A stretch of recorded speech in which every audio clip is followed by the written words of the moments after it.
안녕하십니까. 안녕하세요. 자, 아까 3, 4교시에 본 친구들은 따분하게 계속 이번에도 봐야 될 것 같습니다. 어쩔 수 없네요. 그러면 어디 보자. 청소년 문제여보. 그래도 우리 친구들 출석은 한번 불러보는 것이 낫지 않을까요? 지금 실시간으로 접속해 있다 생각하고 한번 이야기를 해 보도록 하겠습니다. 일방적인 녹화 방송이기 때문에 상호작용은 없는 것으로 하고 바로 제 이야기만 하고 강의를 진행하도록 하겠습니다. 혹시 이름 부르는데 기분이 나쁘시면 따로 저에게 문자나 아니면 전화로 해서 출석 이름을 불러주지 마세요 라고 해주시면 제가 그래도 출석 부를 겁니다. 황성민, 민준홍, 조승현, 최준혁, 정재신, 정찬희, 김태영, 하영우, 전우진, 최재혁, 정도영, 정다혜, 기희지, 문경민, 강민채, 김동희, 서예나, 차어진, 장한희, 최애진, 최규리, 박서준 이상 22명이 지금 접속을 해 있을 거라 생각을 해 봅니다. 아니죠. 여기 있는 친구들 몇 명 지금 저랑 같이 전라북도 교육청 사업을 하고 있을 것 같은데요.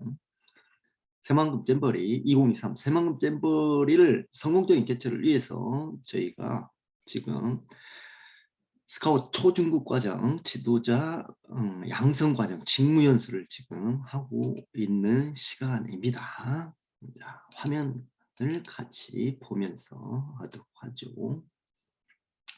제 얼굴이 보기가 조금 민망하더라도 제 얼굴 조금 크게 조금 이렇게 띄우도록 하겠습니다. 예, 고맙습니다. 청소년 가출과 대책 6번째 강좌입니다. 자, 오늘은 10월 15일 5, 6교시 시간입니다. 청소년 가출과 대책. 청소 문제와 보호 중에 상당히 많은 영역을 차지하는 것이 이 청소년 가출과 대책에 관련된 내용이지 않을까 생각을 해보면서 이렇게 녹화 방송하는 것에 대해서 다시 한번 죄송하다는 이야기 드리면서 강의를 진행합니다. 청소년 가출은 가출에 대한 문제만이 아니라 또 다른 청소년의 문제를 야기하며 개인은 물론 가정과 사회에도 부정적인 영향을 끼칩니다. 청소년 문제가 발생하는 조건은 기본적으로 개체적인 것과 사회적인 것으로 구분이 된다라고 해서 임상록 씨가 2011년에 이야기했는데 개체적인 것은 무엇이냐? 개인적인 이야기입니다. 개인적인 자 P2P, 페어 투 페어, 개인 대 개인이라는 것이죠. 그 다음에 사회적인 것은 시스템, 제도, 장치 이런 것 때문에 청소년 가출이 발생한다라고 임상록이라는 교수가 2011년대 이야기를 해 놓았습니다. 자, 그러면 청소년의 가출 청소년의 정의는 무엇이고 가출 청소년은 어떤 가출 청소년들이 있는지 한번 알아보도록 하겠습니다. 가출 청소년이라는 것은 일정한 시간, 자, 가출이라는 것은 일반적으로 부모의 허락 여부, 그 다음에 연령, 기간 등의 요소를 고려해서 정의를 하는데 보호자의 동의 없이 집에서 벗어나는 행위를 이야기합니다. 이게 바로 가출입니다. 가출.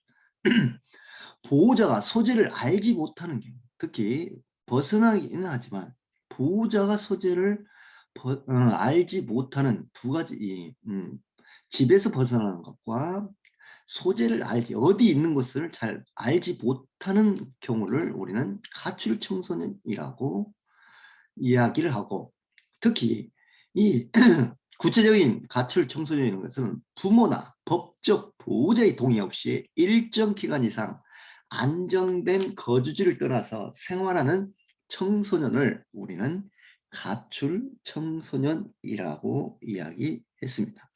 그러나 미국 같은 경우는 가출 청소년과 집 없는 청소년을 구분을 해 놓습니다. 그래서 집 없는 청소년과 가출 청소년을 보호하는 법률까지 정해놓죠. 그래서 미국 같은 경우는 가출 및 노숙 청년법이라고 이야기를 만들어 놓고 친척 및 안전한 환경에서의 생활이 불가능하고 다른 안전한 대체 거주지도 마련되지 못한 21세 미만의 청소년을 우리는 가출 및 집 없는 청소년, 노숙 청소년으로 구분을 했다는 거 참고적으로 이야기를 해드려 봅니다. 가출 청소년의 유형을 보도록 하겠습니다. 가출 청소년의 유형은 호언을 하는 사람이 호모라는 사람이 1973년에 탈출형, 죄송합니다. 탈출형이 아니고 탈출형입니다. 수정하도록 하겠습니다. 네. 탈출형과 추구형. 자, 탈출형은 그냥 집에서 벗어나고 싶은 겁니다. 그 다음에 추구형은 집에서 벗어나서 즐거움이나 향락을 찾는 유형을 탈출형과 추구형이라고 이야기했습니다. 그래서 초창기의 가출 청소년은 이런 부정적인 측면을 많이 호모라는 사람이 대두를 시켜놨죠. 그 다음에 물론 브랜남이나 이런 사람이 또 여러 가지 이야기를 했었는데 홍봉선과 남미애 씨가 이야기하는 시위성, 유의성, 방랑성, 추방형 가출이라고 이렇게 이야기를 해봤어요. 시위성, 그냥 집에서 그냥 시위하는 거죠. 그 다음에 즐거움, 유의를 찾아서 나가는 거고, 그 다음에 그냥 생각 없이 떠돌아다니는 겁니다. 이걸 방랑성이라고 하고, 그 다음에 추방형이라는 것은 그냥 현실에서 그냥 추방당하는 겁니다. 제가 현실의 모든 것을 그냥 잊고 나가버리는 것을 현실 추방형 가출이라고 하는 거죠. 어찌됐든 가출 청소년의 정의와 유형에 대해서 간단하게 알아보았습니다. 두 번째, 가출 청소년의 원인은 무엇일까요? 가출 청소년의 원인은 여러 가지가 있지만 개인적 정, 아까 가출 청소년의 정의, 가출 청소년의 정의 중에 여기 보면 청소년 문제가 발생하는 조건은 기본적으로 개체적인 것, 그 다음에 사회적인 것이 이야기했었죠. 거기에 거의 비슷합니다. 이 개체적인 것이 바로 개인적인 차원입니다. 그 다음에 사회적인 차원이 이 환경적 차원이죠. 개인적 차원에서 청소년은 왜 청소년이 가출을 하는가에 대해서 보면 통제력이 결핍하고 충동성이 강합니다. 그 다음에 높은 불안감이나 우울감이 있고 특히 낮은 자기 존중감이 있죠. 청소년의 특징, 청소년의 문제 배경 뭐 이런 것에 여러 가지 이야기인데 자기 정체성, 자기 존중감, 자기 정체성 이야기하죠. 자기 통제력 가장 중요한 이야기죠. 이런 것들이 낮아버리면 가출로 이어진다는 거. 특히 통제력이 결핍이 됐다든지 충동성이 강하다든지 그 다음에 불안하다든지 우울할 때 많이 가출을 하게 됩니다. 여기에 있는 친구들은 가출은 하지 않았죠. 물론 집을 떠나 있는 친구들은 있지만 소재가 정확하죠. 목적의식이 있기 때문에 가출했다고 하지 않고 집을 그냥 나와 있다고 하는 거죠. 집 나와 있는 것은 한자로 똑같은데 어찌됐든 우리 친구들은 문제를 일으키는 집을 나오는 것이 아니고 목적이 있는 가출이라는 거 이야기를 해봅니다. 그 다음에 환경적 차원, 장수환 씨가 2010년도에 이야기해 놓은 겁니다. 초등학교 제가 근무 시절에 이러한 구조적 가정, 결손 과정이 굉장히 많습니다. 구조적 결손 가족, 모자 가족.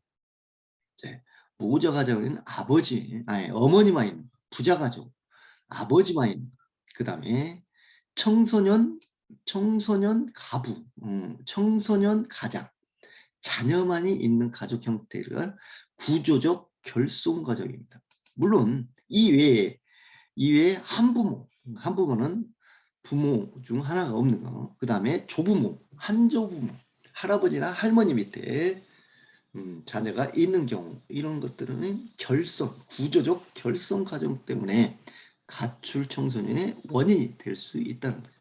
그 다음에 기능적 결손 가정, 부모의 무관심과 냉대, 가족 폭력, 사회 경제적 지위가 낮거나, 그 다음에 부모와 자식 간의 갈등이 일어나는 경우를 우리는 구조적 결손 가족이라고 합니다. 특히 가족 구성원 간의 갈등은 우리가 가출 청소년의 직접적인 원인이 될 수가 있죠. 부모의 무관심과 냉대는 어쩌면 자아 정체성이나 통제력이 강한 친구들은 있을 수 있어요. 그 다음에 가족 폭력 역시 마찬가지로 자아 존중감이 높고 충동성이 약한 경우는 가출까지 이어지진 않지만, 이 갈등은 굉장히 많은 직접적인 원인이 될 수가 있죠. 그 다음에 환경적 차원에서 학교 요인이 있습니다. 학교 요인이 직접적인 가출로 이어지는 경우는 굉장히 극히 미비한 영향을 미치는데, 그래도 여기에는 학교 성적이 낮은 경우 나가버릴 수 있다는 것. 특히 교우관계, 친구관계가 좋지 않으면 또 가출로 이어질 수 있는데, 대부분 가출보다는 그냥 학교를 안 와버리는 거죠. 학교 성적이 낮다거나 학교 교우관계가 안 좋은 경우는 집에서 그냥 나와서 학교를 안 오는 겁니다. 그래서 부모들이 신고하면 그것이 바로 가출로 이어지는 거죠. 자, 가출 청소년의 원인.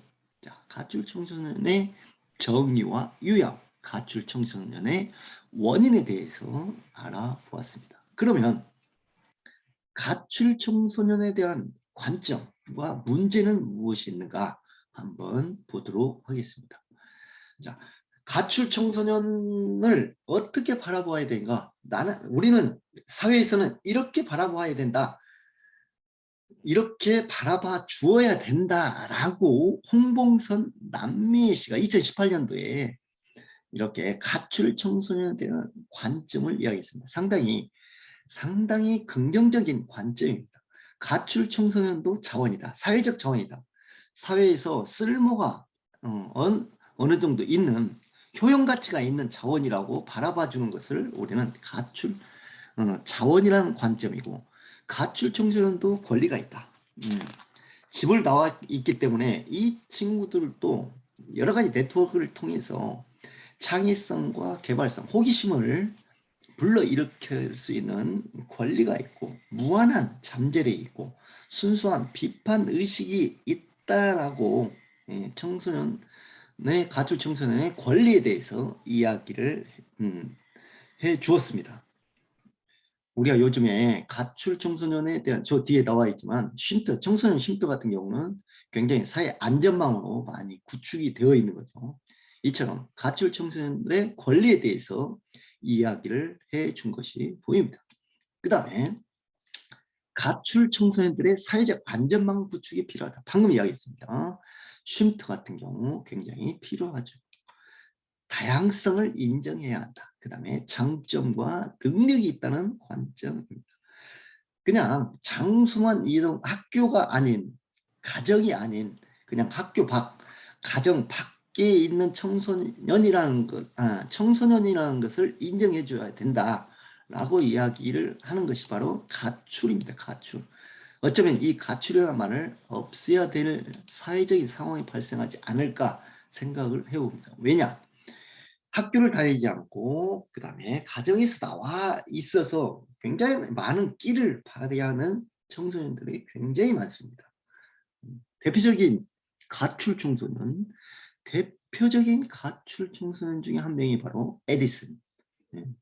수천 년 전에, 수백 년 전이죠. 수천 년 전이 아니고 우리 1차 산업혁명에서 2차 산업혁명의 주춧돌을 마련했던 발명가 에디슨 같은 경우는 대표적인 가출 청소년이죠. 최근 근현대사의 대표적인 가출 청소년, 평화주의, 세계적인 평화주의자라는 간디, 인도의 간디라는 사람도 청소년기에는 많은 방황을 했고 대표적으로 가출을 했습니다. 이런 사람, 이런 친구들이 세계적인 인물이 될 수도 있다라는 이야기지, 가출을 모방이나 가출을 권장하는 것은 아니라는 거 이야기를 해 봅니다. 상당히 목이 아프네요. 상호작용이 있을 때는 농담도 하고 장난도 좀 쳤는데 이렇게 강의만 하려니 굉장히 목이 좀 아픕니다. 한다고 중간에 쉴 수도 없어요. 녹화를 중지하고 다시 시작하니 자존심이 상하죠. 자, 오늘 어떤 친구 봉사활동을 신청했던데 아마 처음으로 제 얼굴을 볼 수 있는 좋은 기회인 것 같습니다. 보면 반갑게 맞이할 것을 제가 다짐을 해보면서 계속 강의를 해봅니다. 있더라고요. 명단을 받아보니까 오늘 봉사활동 제가 초중급 스카우트 교사들, 교장 교감생들, 그 다음에 일반직들을 대상으로 약 30명을 대상으로 2박 3일간 스카우트 훈련을 지금 진행하고 있습니다. 지금 이 영상을 볼 때쯤이면. 그렇기 때문에 어쩔 수 없이 녹화를 한 점 다시 한번 이유를 이야기해 드린 겁니다. 가출 청소년의 1차적 문제는 무엇이냐? 의식주 해결에 문제가 있어서 그러는 거다. 학업에 문제가 있는 거다. 정서에 문제가 있는 거다. 건강에 문제가 있는 거다. 그 다음에 가족에 문제가 있는 거다라고 해서 1차적 문제는 이렇게 직접적인 시스템적인 문제, 개인적인 문제, 그 다음에 하드웨어적인 문제를 짚어주는 것은 1차적인 문제, 의식주, 집, 먹는 거, 아니, 입는 거, 식, 먹는 거, 주, 자는 거, 이런 문제가 해결되지 않았기 때문에 가출을 한다. 그 다음에 학업 문제, 학교를 가기 싫다거나 학교 갈 데가 없다. 이런 경우 또 그럴 수가 있는 거죠. 그 다음에 정서 문제, 유대관계, 예. 그 다음에 여러 가지 가정이나 학교에서 심리적인 문제를 일으키는 경우, 그 다음에 건강 문제, 예. 건강 문제가 죄송합니다. 예. 원인이 되는 게 아니고 가출 청소년의 1차적 문제는 가출을 했을 때 이러한 문제가 해결이 안 된다는 거죠. 학업이 문제가 된다든지 정서가 문제는 건강 문제. 자, 특히 여자 청소년 같은 경우는 유흥업소에 많이 취직하게 유흥업소를 가는 경우가 굉장히 가능성이 높죠. 이런 경우는 여러 가지 건강상 문제가 발생할 수 있습니다. 남자 청소년도 마찬가지입니다. 가족 문제, 가족이 해체된다든지 이런 것이 가출 청소년들의 1차적인 문제가 되고, 가출 청소년들의 2차적인 문제는 우울증이 발생합니다. 그 다음에 어떤 친구는 자살행동까지 이어지죠. 그 다음에 각가지 청소년 범죄와 관련이 되어집니다. 대표적인 청소년 범죄, 뭐 예를 들어 청소년 비행이라든지, 그 다음에 청소년 일탈, 이런 거, 그 다음에 뭐 마약, 그 다음에 흡연, 그 다음에 음주, 이런 청소년 범죄에 2차적인 문제가 드러날 수가 있는 거죠. 자, 이런 특히 남자 청소년 경우 막노동입니다. 주유소, 주유권, 그 다음에 식당, 술집, 웨이터들로 생활비를 조달하게 되죠. 여자 청소년 같은 경우는 유흥업소라든지 향락업소에 종업원으로 들어가면서 건강 문제라든지 정서적인 문제, 이런 문제를 발생시킬 수가 있죠. 어찌됐든 가출은 정상적이지 않다라는 이야기를 전제를 하고, 여기에 대한 가출 청소년의 대책과 지원 방안에 대해서 살펴보도록 하겠습니다. 가출 청소년들에 대한 대책을 이세영 씨가 2020년도에 여러 가지 학자들이 이야기하는 거 말씀드려봅니다. 조기 예방이 가장 중요합니다. 물론 가정이나 학교에서 사전에 가출을 원인을 제거해주면 좋겠지만 가출의 기미를 먼저 알아채고 조기 예방을 상담이나 그 다음에 대화를 통해서 조기 예방을 하는 것이 가장 중요합니다. 민주적인 가정 분위기를 만들어야 하고 학생의 흥미와 적성을 고려한 교육 환경이 제공되어야 합니다. 특히 1:1 맞춤 교육, 특히 적성 교육이 가미된 교육, 그 다음에 방과 후 특히 적성 교육. 대학은 조금 더 자유스럽지만 중고등학교 때 이러한 교육 경험의 다양한 흥미와 적성을 고려한 다양한 교육 경험을 제공해야 된다는 거 말씀을 드려봅니다.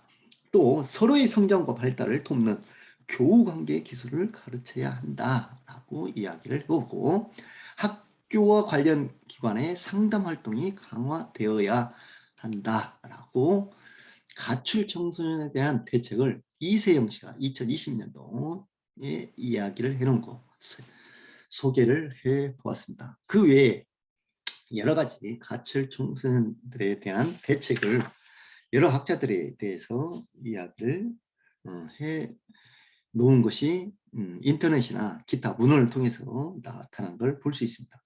자, 여기 보면 청소년들의 심리 상담활동, 자, 기관의 상담을 강화되어야 한다고 하는데 자신감 향상 프로그램에서 81.1%가 자신감 향상 프로그램을 좋아한다고 합니다.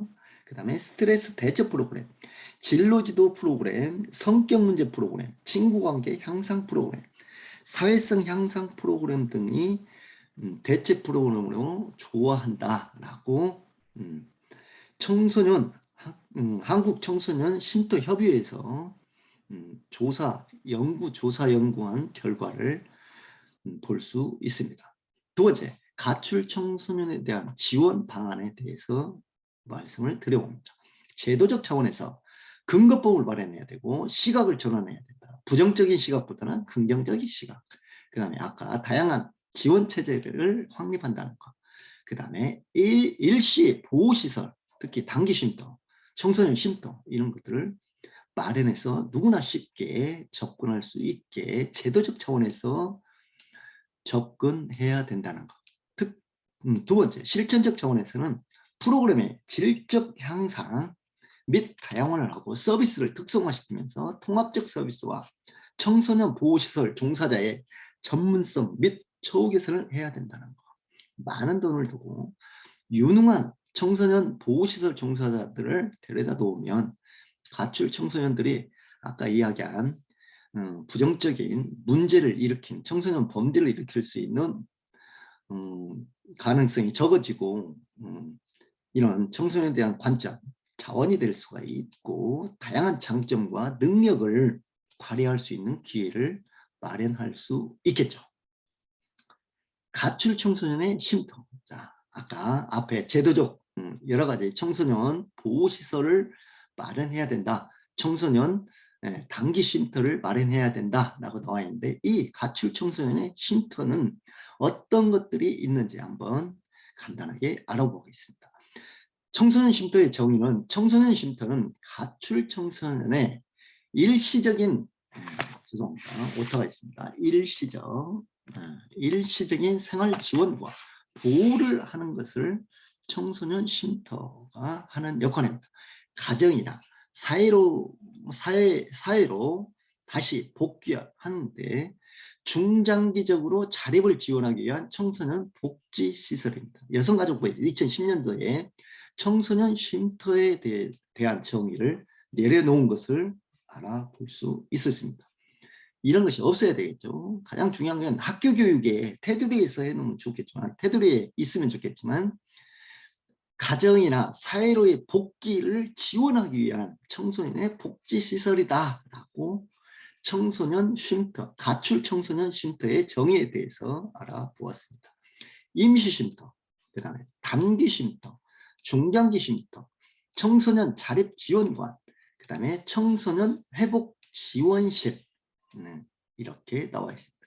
임시 쉼터는 말 그대로 잠깐 상담이나 아니면 바로 가정이나 그 다음에 학교로 복귀 가능한 친구들이 며칠간 있을 수 있는 거 이것을 장기 쉼터라고 그러죠. 단기 쉼터라고 그러죠. 임시 쉼터입니다. 약 38개 있습니다. 전국적으로 38개가 있고요. 그 다음에 단기 쉼터는 쉬운 6개가 있습니다. 신속한 가정 복귀 및 유관시설과 연계를 할 수 있는 것이고요. 3개월 이내로 복귀 가능한 청소년들을 단기 쉼터에 수용을 합니다. 그 다음에 중장기 쉼터, 전국적으로 약 53개소가 떠나 있는데 사회복귀를 위한 학업이나 그 다음에 자립을 지원한 3년 이내에 있을 수 있는 것이 중장기 쉼터입니다. 이것을 청소년 쉼터라고 합니다. 이 세 가지를 청소년 쉼터라고 하고, 그 외에 청소년 자립관이 전국적으로 6개가 있는데 1년 이내 주거 안정이나 기반을 자립할 수 있는 것을 청소년 자립지원관이라고, 청소년 회복지원실이 있습니다. 청소년 미혼모들이나 아니면 청소년들이 각종 일으킬 수 있는 사회 범죄 이런 것을 청소년 회복지원실에서 19개에서 6개월 이내에 하고 있죠. 보통 중장기 쉼터는 주변에 보면 전라북도는 없네요. 없고 광주에 5개 정도 있네요. 광주에 5개 있고, 죄송합니다. 중장기 쉼터는 일시 쉼터는 전북에 하나가 있고요. 그 다음에 단기 쉼터는 남자 청소년 2개, 여자 청소년 하나, 그 다음에 중장기는 남녀 각각 하나씩 있다고 여기에 표에 나와 있습니다. 자, 청소년 쉼터의 역할은 무엇이냐? 일시적인 생활지원과 선도에서 청소년의 완전한 사회정착과 자립으로 전환해야 하는 역할을 하고 있습니다. 이용규 씨가 2012년도에 이야기합니다. 물론 청소년 쉼터에 100% 의지하면 안 되죠. 가장 첫 번째 원칙은 복귀입니다. 복귀, 가정으로 복귀, 학교로 복귀, 사회로의 복귀지만, 그러지 못한 친구들은 이 사회에 정착 가능하고 자립이 가능할 수 있도록 청소년 쉼터에서 역할을 해 주어야 된다는 내용을 이야기했습니다. 자, 아까 3, 4교시에 하는 친구들도 중간고사 과제 간단하게 이야기를 했는데, 자, 정리를 해보도록 하겠습니다. 정리합니다. 자, 챕터 6 청소년 가출과 대책 5, 6교시. 청소년 가출은 가출에 대한 문제만이 아니라 또 다른 청소년 문제를 야기한다는 것. 개인은 물론 가정과 사회에도 부정적인 영향을 미칠 수 있는 것이 청소년 가출이라는 것. 그 다음에 청소년 문제가 발생하는 조건은 기본적으로 개체적인 것과 사회적인 것으로 구분한다는 거 말씀을 드려보았고, 가출 청소년의 정의, 그 다음에 가출 청소년의 유형, 가출 청소년의 원인을 개인적 차원과 환경적 차원에서 알아보았습니다. 가출 청소년에 대한 관점과 문제에 대해서 알아보았고요. 특히 가출 청소년의 1차적인 문제는 이러이러하고, 그 다음에 2차적 문제는 이러이러하다라고 알아보았습니다. 마지막으로 가출 청소년의 대책과 지원 방안에 대해서 알아보았고요. 전국적으로 산재되어 있는 가출 청소년의 쉼터에 대해서 전라북도 같은 경우는 6개가 있다는 거 말씀드렸습니다. 중간고사 안내입니다. 중간고사는 제가 이미 게시판에 안내했지만 이렇게 예시문을 제가 제시를 했습니다. 이 예시문을 보고 문제를 쳐다봐야 됩니다. 여기서 문제는 청소년 문제 행동 상황을 자연적 규범과 인위적 규범, 이것을 설명해야 됩니다. 무엇이 자연적 규범이고 인위적 규범인가를 타이핑을 해 주셔야죠. 물론 인터넷이나 도서관에 가서 문헌을 참고해 주시면 더 좋겠죠. 그래서 이것을 이해하고 수용하는 자세를 본인 생각을 중심으로 서술을 해야 된다는 거. 자, 자연적 규범은 나는 이러이러한 예시가 있다. 그 다음에 인위적 규범은 이런 것들이 있다. 이런 것들을 예시를 각각 하나씩 찾아서 서술을 해주시기 바랍니다. A4 용지, 한글 A4 용지 한 장으로 작성해 주시고요. 10월 28일 오후 6시까지 이 주소로 보내주시면 됩니다. 파일명은 청소년 문제와포 언더바 본인의 이름 언더바 중간고사.hwp 여기 본인의 이름을 써야 됩니다. 제 이름을 쓰면 안 됩니다. 잘 모르는 친구들은 제4장 청소년 문제행동의 개념에서 네, 자세한 내용을 참고해 주시기 바랍니다. 네, 고맙습니다. 어떻게 이렇게 처음으로 이렇게 녹화 강의를 해보았습니다. 실시간 대화나 상호작용 없이 이렇게 강의를 한 점 다시 한번 양해를 부탁드리면서 혹시 이해가 되지 않는 친구들은 기타 참고 문헌이나 인터넷을 좀 참고해 주시고요. 그 다음에 제 목소리가 별로지만 반복해서 들을 수 있으니까 그렇게 참고를 해 주시기 바랍니다. 이상 강의를 마치도록 하겠습니다. 고맙습니다.